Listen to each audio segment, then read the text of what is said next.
এই জন্য তো আল্লাহ বলেছেন কুল হাল ইয়াস্তাবিয়াল্লাযীনা ইয়া'লামুনা ওয়াল্লাযীনা লা ইয়া'লামুন, যারা জানে আর যারা জানে তারা সমান হতে পারে? তাহলে তো ওই টোকাইয়ের লোকটা আর একজন সচিব একজন আলেম একই হতো না, অসম্ভব। একজন মেধাবী স্টুডেন্ট আর একজন দুর্বল স্টুডেন্ট এক সমান হতে পারে না। একজন আলেম একজন সাধারণ মানুষ, আসমান জমির তফাৎ। কোথায় আলেমকে আপনি মর্যাদা দিচ্ছেন, কিন্তু আপনার মর্যাদার উপেক্ষা করার প্রয়োজন নেই।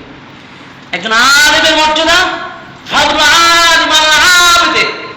একজন আলেমের মর্যাদা আপনি চিন্তা করুন। সাধারণ মানুষের উপর একজন আলেম কোরআন সুন্নাহ যিনি জ্ঞান রাখেন এবং সুন্নাহ ভিত্তিক জীবন যিনি পরিচালনা করেন, মানুষকে সেই দিকে নসিহত করেন, তার মর্যাদা কত বেশি প্রিয় রাসূল সাল্লাল্লাহু আলাইহি ওয়াসাল্লাম বলেছেন। একটু খেয়াল করুন, ফাদলুল আলিম আলাল আবিদ, সাধারণ ব্যক্তির উপরে একজন আলেমের মর্যাদা কি?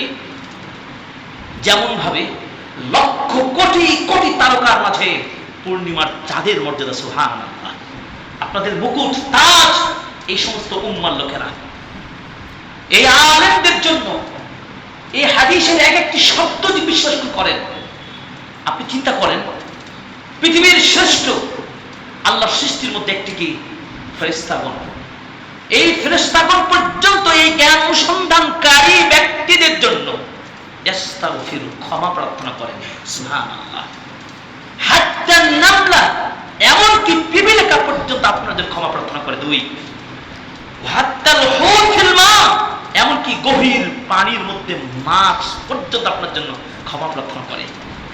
হাত্তাল বাহাইম, এমনকি যত চতুষ্পদ জন্তু প্রাণী কীটপতঙ্গ রয়েছে তারাও আপনার এই জ্ঞান অনুসন্ধানকারী ব্যক্তির জন্য ক্ষমা প্রার্থনা করে।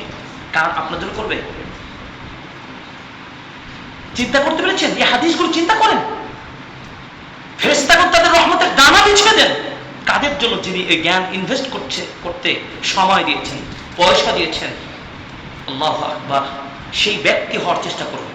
এই খাদ্য, এই পোশাক, এই ফ্যাশন বাদ দেন। এই ফ্যাশন আপনার সাময়িক সময়ের জন্য।